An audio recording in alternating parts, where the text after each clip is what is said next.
Well, this story just keeps getting crazier and crazier. You better pay attention. Wake up, America, as to what is happening right now. The more we learn about it, the more troubling it is. The United States government working hand in hand with non-governmental organizations, NGOs, to bring millions of illegal immigrants into the United States. If you don't think this is all planned, then you need to get your head examined. Nothing happens by coincidence. This is all part of a massive operation. J.J. Carroll is a 24-year veteran of the Customs and Border Protection.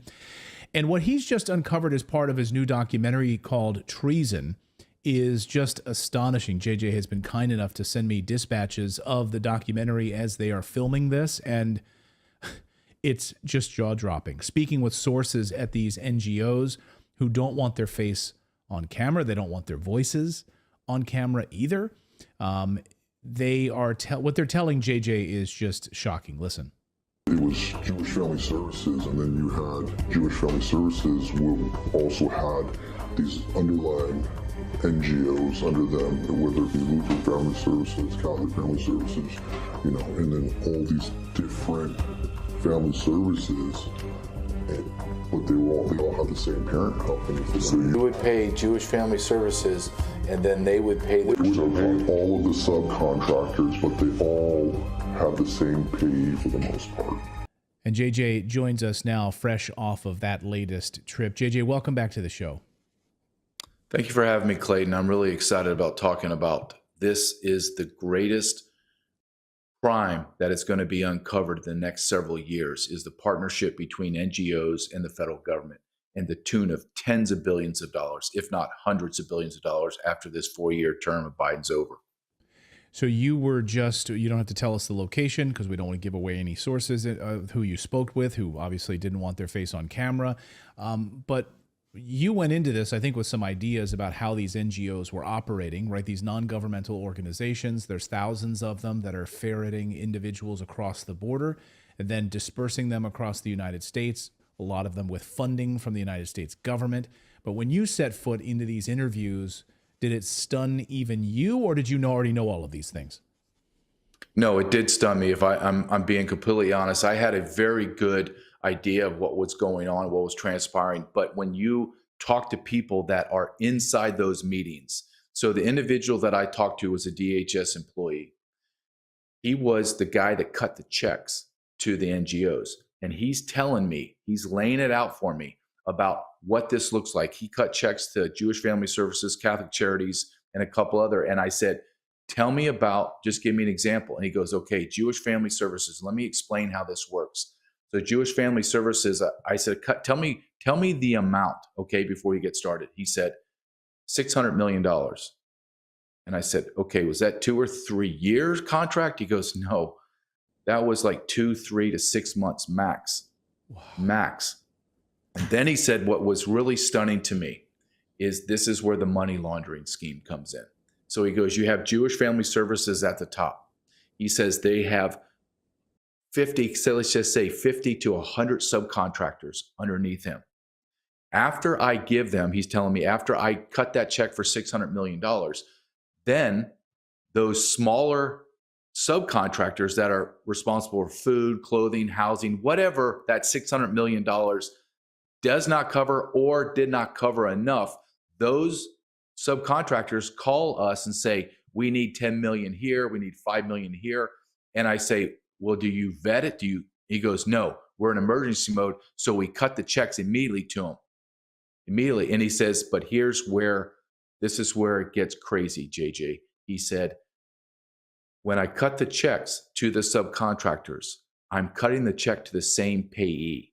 I'm sending the same funds to Jewish Family Services, the same account. So you have Jewish Family Services getting $600 million, but you have 50 to 100 subcontractors that I'm paying, but I'm paying to the same bank account as Jewish Family Services. It's all a lie. It's just all a lie. And I said, okay, well, you cut $600 million check. Are you now tracking that to check? And he goes, listen, you have to understand, JJ, nobody's following the money. No one cares. He says, you have to understand the federal government created a chaotic situation on the border. You have millions of people coming to the border. The Border Patrol, DHS, CBP FEMA, no one has the resources, manpower to move millions of people from the border into America. That's where the NGOs come in. The NGOs are the movement of people and goods into America. That is the evil partnership between the government and the NGOs. Did he give you a sense, because we have a segment coming up here tonight, we're going to talk about the United Nations and their collaboration on all of this and bringing in military-aged men. Did he give you a sense of why most of these people that you've been seeing, of course, on camera, are military-aged men between the ages of 25, 35 years old? You know, I think people out there think this idea of this like replacement theory that just sounds like a conspiracy theory. Or the militarization of the United States, a sort of a United Nations army inside the United States and Europe to carry out plans for lockdowns, whatever it is. You know, did he give you a sense of why they all seem to be the same 25 to 35-year-olds and they're all men? He did, as well as many other investigative journalists that I have contacts with and my sources. They all believe that this is a military-style invasion. Let me just tell you how this looks to us. When you attack a nation, you attack from multiple points of entry. You don't attack, this is not the Middle Ages where I'm attacking the moat and the drawbridge. I'm attacking multiple areas. So once you do that, you attack multiple areas, you make the inroads into America. Now, the United States government, who I believe is the enemy of our people, has already created the pathways, the highways, the routes for the invasion to go into Middle America. So you don't invade a nation and just stay on our borders. You advance. You keep advancing. So when people are talking about the military-age adult males that are pouring into our country, understand that they're anywhere from 50 to 70% of the total illegal population coming into America. We've been sold this lie that's family units and babies and kids. Yes, there are that. But the single adult military-age men are in the millions, tens of millions in America. You're looking at, you mentioned this perfectly. It's happening in Europe. Nothing happens in the world by happenstance. There's no willy-nilly, well, this is just how it's happened. It just happens that there's tens of millions of illegal military-age adult men pouring into, from the southern hemisphere, pouring into the western nations of the world. It's not by happenstance. And it's hard. I know it's hard to hear somebody say the federal government is doing this. And it's hard to comprehend what the manifestation of this will be. But it will be devastation and destruction. And I always ask this question, Clayton. If you do not agree with my conclusion, if you do not agree with my analysis, then tell me why the federal government under Joe Biden has brought in 30 million illegal aliens into our country. And no one can answer that. No, and I used to think, honestly, it was just focused on the election. I don't anymore. I think it's much bigger than that.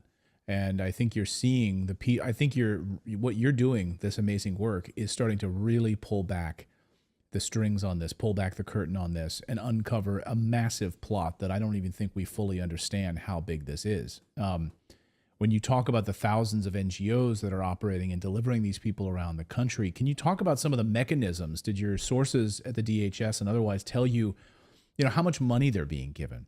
What sort of tools and access these people are being given? Is there any sort of follow-up at all from the NGOs, from the Department of Homeland Security? Are they following up with monthly, weekly checks to make sure that they haven't killed somebody, they haven't raped somebody, they haven't, gotten DUIs?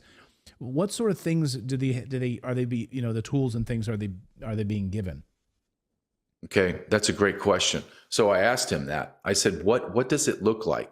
And he said, before I start to explain this, JJ, I want you to understand. The federal government does not run the NGOs. The NGOs run our federal government. And I said, okay, well, explain that to me, clarify that. He said, you have to understand, we are in a chaotic emergency situation on the border. Tens of millions of people are crossing. Anywhere from 10 to 15,000 a day are still pouring across. The mechanism needed to move these people from the border into the interior is paramount. So the federal government does whatever the NGOs want and ask and demand for. He goes, the NGOs are buying with our money brand new buses, buying Mercedes-Benz vans, $150,000. They're paying nurses. One nurse, we documented in one of the videos I sent you, one nurse made $20,000 a week.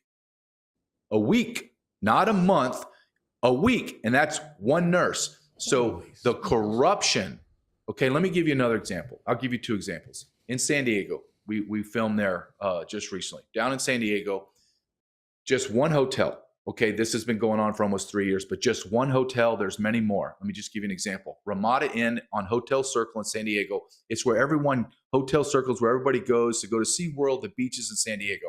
So it could be anywhere from $300 to $500 a night at a Ramada Inn. They have walled off the Ramada Inn. No one from an average person can go in there and go, can I rent a room? It's all gated off. Fences with barbed wire and tarps with paid armed security, and the federal government is paying for every single room in Ramada Inn for almost 3 years now. They're getting 1,500 meals delivered a day at about $30 a meal. Just one hotel. Let's look at the Row Hotel in New York City. It's housing about 5,000 people. For one person to eat for a whole year, and there's illegal aliens that have been there for over a year. This is staggering. To feed one person living in the Row Hotel is $36,000 a year. $36,000 a year. We're not even talking about hospital. We're not even talking about the nurses, the social working, the police presence that's there. Look, I'm going to Chicago in 2 days. I got a police report of hundreds, if not thousands, of call-outs to one shelter. Our police are going to the shelters for rapes, assaults, child molestation, drug dealing, pimping. People have no idea what's happening to our country, but the NGOs are facilitating all of it. Look, the NGOs are child sex traffickers as well. It's hard to, I'm a Catholic Charities is involved. Jewish Family Services, Save the Children in Guatemala. Guatemalan Attorney General and their General Secretary just filed a lawsuit in Texas claiming that Joe Biden, they are funneling over $21 million to an organization called Save the Children. And guess who was on the board? The board of it, Jill Biden. And they're saying this NGO is child sex trafficking into the United States of America, inside of Guatemala, and they are traveling and facilitating the transportation of child sex trafficking into Texas. Look, the media won't even touch it. And Joe Biden, look, things don't happen in a bubble. What did Joe Biden do in Ukraine? He went after that AG and got him fired. Guess what he's doing? He just called down there and had a presser and said to the Guatemalan president, I want those two people fired for corruption. There was no corruption last week until they filed a lawsuit against you and your wife. Yeah, exactly. Until you start looking into the child sex trafficking that it may involve Jill Biden. Yes. That's what Biden loves to do. He loves to call up Poroshenko, get that prosecutor fired. He's looking into my son. He's looking into Hunter Biden. Get that guy fired, or you're not going to get billions of dollars. Guatemala, we're going to withhold aid to you. We're going to hold back the billions of dollars that we'll send to you. You better get these guys fired. You better not be looking into my wife. It's frightening, Clayton. And the more that I go into, listen, when I go into this documentary, I feel like I'm an expert on this. But I know going in that I know I don't know certain things because I have to be inside the belly of the beast. The NGO angle that we're taking and we're getting deeper and deeper in. I know I'm not a frightened type of guy ever in my life. I'm telling you that it's frightening. When I came away for the last 2 or 3 jaunts or filming in certain areas across America and interviewing people, I honestly did not understand the size and scope of the machine on the south side and the north side. What Mayorkas has built through billions, hundreds of billions of dollars is staggering. When we get done Joe Biden's term in 4 years, this is just try to wrap your brain around how much power this is. In 4 years, Joe Biden will have spent conservatively on the bottom end $700 billion on illegal aliens. Everyone believes the number has now surpassed $1 trillion in 4 years. And we're conservatively saying $1 trillion. And look, I'm going to Chicago. American people are suffering, tens of thousands of people being laid off now thanks to skyrocketing inflation, these new minimum wage laws, which we just covered on the show. I mean, driving people out of work because these companies can't afford them, and they're being replaced by automation. They're being replaced by, you have the mayor of New York City this afternoon talking about, we don't have enough lifeguards in New York City. So why do we not? And he said it flat out. We have all of these illegal aliens here that can swim really well. Why don't we hire them as lifeguards? So, do you even know how racist that is? Right. To say, well, because they swam, because they swam across the Rio Grande, they should be lifeguards. The guy is mentally below the par. But look, what we're seeing is a military-style invasion into America. It is being purposely done. And you mentioned briefly the replacement theory. Let's just lay the cards out. CIS.org just came out yesterday. Stephen Miller, who was a top advisor for Trump, pushed it out.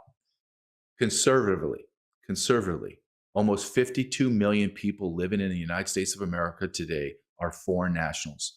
That is 15% of our population is inside our walls, have no loyalty to America. There is absolute agreement through Congress, they don't even hide anymore, that there's 45 million illegal aliens in our country. 45 million. It doesn't end well on any level. Well, as Biden said, an unending flood of immigration into the United States. That's what he will call for. That's what he's gotten. And J.J. Carroll is just starting to pull back the layers of this disgusting onion as he dives deeper into this. And we appreciate, J.J., you joining us here as this documentary unfolds. And, of course, be safe in Chicago. You're heading into the belly of the beast there right now. Ground zero for the illegal immigration disaster in the United States. So he'll have updates on us.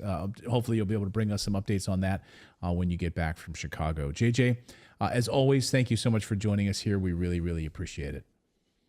Thank you very much, Clayton. I really hope you enjoyed watching this video. YouTube thinks that you'll actually like this next video right here. It's personalized based on your own viewing habits. So if you watch the video, please leave a comment. Let us know what you think about it. And we will see you next time, everyone.